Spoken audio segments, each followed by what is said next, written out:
What's up, ladies? What's up, gentlemen? Thank you for joining me. I'm Coach Johan CSCS from CoachJohanCSCS.com, and this is the new revamped Fuel Your Frame. If you guys remember, the other Fuel Your Frame is, and still is on the website, an 8-part series about meal planning for the things we love to do, whether it's cycling, running, hiking, whatever it might be. We have a meal plan for it based on exercise physiology and sports nutrition. Well, this is a free course. I wanted to redo number 8 and give you guys just a little bit more with new assets and a little bit more new information. And this is completely free on the website. So thank you for taking the time to check it out. If you haven't checked out the other 7 Fuel Your Frames, you can do that. Just go to CoachJohanCSCS.com. You can click on courses, and then you can load more in the middle of the page. And just like my buddy Andrew here, who's doing one type of technical lifts, maybe you're not sure what a technical lift is, or if you haven't done it before, just know it's different from these. It's a power move, right, versus a strength or an endurance-based workout. It's probably going to last a little bit shorter of an amount of time, right, per session, because you are working bigger muscles. It's more intense, right? You need to know that technical lifting is all about building power. After those power energy systems within your body have kind of depleted, your creatine's kind of depleted, doing the same moves is going to enhance your strength, okay? And you can think of power as strength in a vacuum of time, right? So within any instantaneous moment of time, the amount of strength you can produce is power, okay? And we need technical lifts. You always see on the Olympics, if you guys watch the Olympics, right? Unfortunately not in 2020, no Olympics, but we were able to see, what you see is these people doing moves like my friend Andrew here, but with a lot more weight. Right, you'll see 5'1" women who weigh 100 pounds overhead, snatching 300 pounds. It's really an amazing sight. I know for me, when I was technical lifting, when I was working my Olympic lifts, right, it limited how much endurance I could do. I had to pick one or the other to advance at. Now, what happens typically is your technical lifting will kind of level off if you start to do a lot of running. And you might say, why would you want to run a lot if you're doing technical lifting? Because it produces power. You don't have to go ultra heavy to get better at Olympic or technical lifting. It actually is great to do for power, right? You can deadlift lighter but go really fast, for example, which is a method that CSCS trained coaches love to employ. I know when I taught my class, we used the bars a lot. We did use kettlebells, and I mean, you can do technical lifts with dumbbells if they're really heavy, and I mean heavy enough so that you doing a strict traditional, say, press is too much. You can snatch that same weight, okay? So doing like 70 pounds overhead is really tough. Well, technically lifting that over your head with technique, with hip thrusting, is doable and actually advantageous for your power. So I will go over even more about why Olympic weightlifting and powerlifting, which we're going to combine into something called technical or compound lifting. Technical lifting, guys, okay, is different. So let's talk about it briefly. We know that endurance does not factor in. So it doesn't matter how great you are in your endurance. Technical lifting does not. Like, if you're really good at running, you can run a 10K in a half hour, right? That's not going to help your overhead snatches. It shoots your heart rate through the roof. Again, in any instantaneous moment, it can only be a few reps, but you're going to max out. We combine different types of powerlifting, Olympic weightlifting, and kettlebells into this umbrella of technical lifting. It's plyometric, a lot of it. You need a lot of creatine in your body, right, in your muscles, individual muscles, and you get a big rest after working technical lifts inside the gym. And what that translates to, pure anaerobics. So it's a purely anaerobic endeavor. So if you're looking to get hypertrophic gains from it, of course, like anything, you want to increase your protein. Now look how much protein this is, right? It's really small, but what you can notice is it's 35% protein. So you guys want to get this much protein when you're working your technical lifts. So this is another time where the recommendations of like 50%, while they're still wildly ludicrous, this is really on the high end of what I would prescribe, well over 85% of you guys who come and see me. This is a time where you do want a ton of protein relatively. And we take it mostly out of carbohydrates because you do want to keep your calories the same depending on your goals. It requires a ton of energy relatively, but we have to explore what type of energy, right? And it has everything to do with science. Well, let's take a look. We're burning about 500 calories per hour, or 266 per half hour if you're above 220 pounds in body weight, right? So split the difference if you're somewhere in between. 180 per half hour. If you're 100 pounds lighter, you want to make sure your creatine is intact. So one way you're going to do this is you're going to tap out your creatine stores on, say, Saturday. Then starting Sunday, think about getting way more meat sources, animal sources inside of your body, right? Some more dairy, some more eggs. Okay, let's say you're not a vegetarian.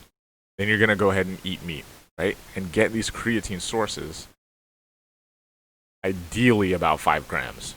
That's right around the suggested amount, which is still kind of up for relative debate, right? Glutamine, it does get pooled inside of your muscles. So if you took in a lot of glutamine, the amino acid, you're going to have more of it than your body is going to use at any certain circumstance, and so it pools. And remember, we just need enough glycogen from the working muscles to kind of get those lifts going. So if we're doing, say, hard chest press, we only need the glycogen to be there enough to get those lifts up.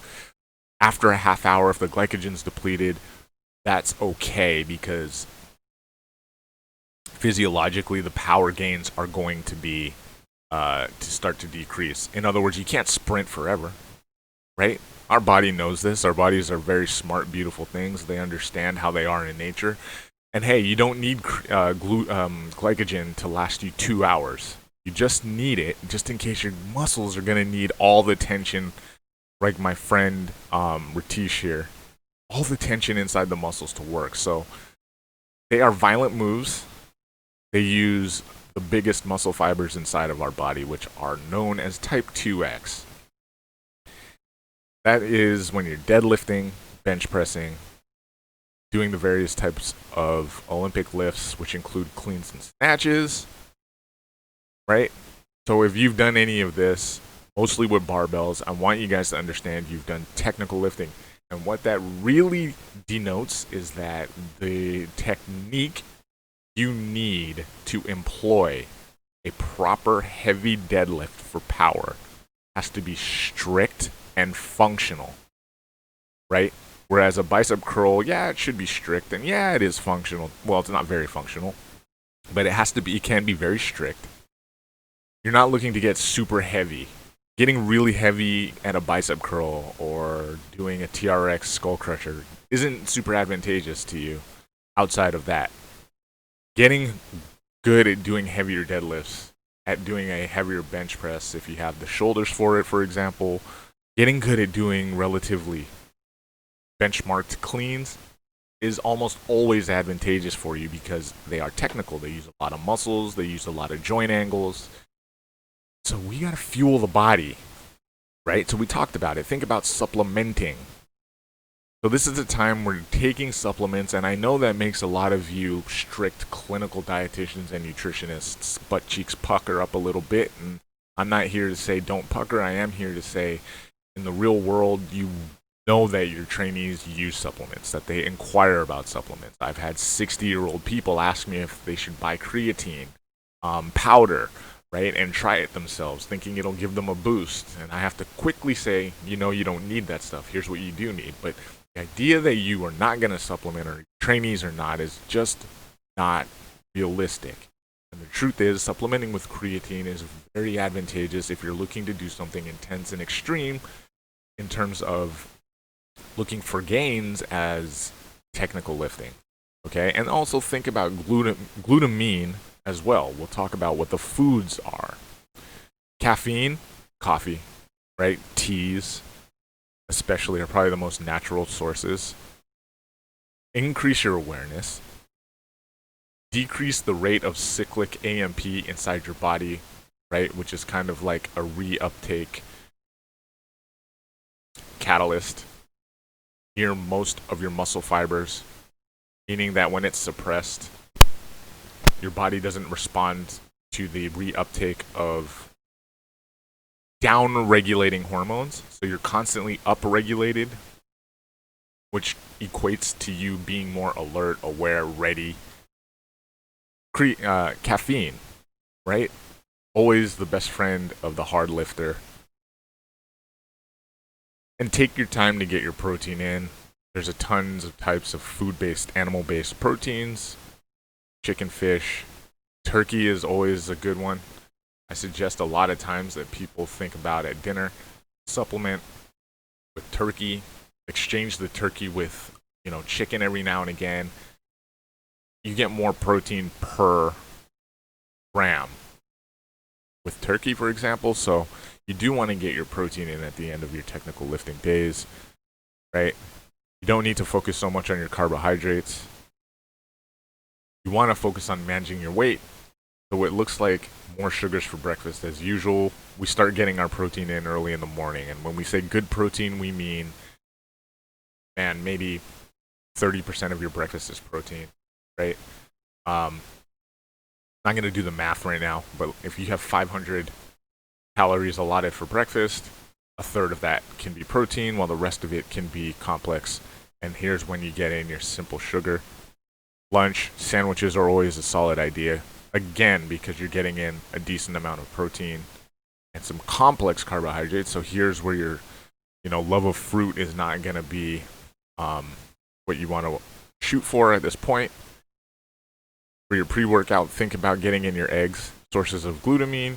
If you're going to have your iced tea that you made, here you go. You want to keep the calories for lunch low. Also, your pre-workout is like 100 to 250 calories based on your body weight today, not necessarily your goal weight, right? And as a result, it's going to be creatine heavy. You're thinking about your eggs and your animal source foods. And lastly, your dinner. Go ahead and get the rest of your protein in. Maybe by the pre-workout portion of the day, you didn't really get in all of your protein, right? You're like, oh, I need more. Well, here's where I'm really going to load up on it. I'm going to start getting in the meat. If I'm eating, ramen, or I have my, spaghetti, maybe maybe I think about the bolognese sauce. Maybe I add some more, a lot of eggs, but maybe you can add eggs to your ramen, right? If you're doing salmon with orzo, right? Maybe you add more. There's plenty of ways to get protein. To the orzo, you can add, maybe you can cook it in a broth, in a chicken broth, right? You could cook the orzo in a broth. And yeah, a lot of it you wouldn't like eat the broth on the orzo, but you would get more protein that way. That's a smart strategy. So, you know the deal, guys. Thanks for doing the revamped Fuel Your Frame number 8 technical lifting meal planning class, and I hope that you found great ideas. And if you need help setting up a meal plan, all you have to do is email me or go to coachjohanscscs.com, and you're going to click resources or contact at the bottom of the page. Till the next time, I'll see you around. Stay up.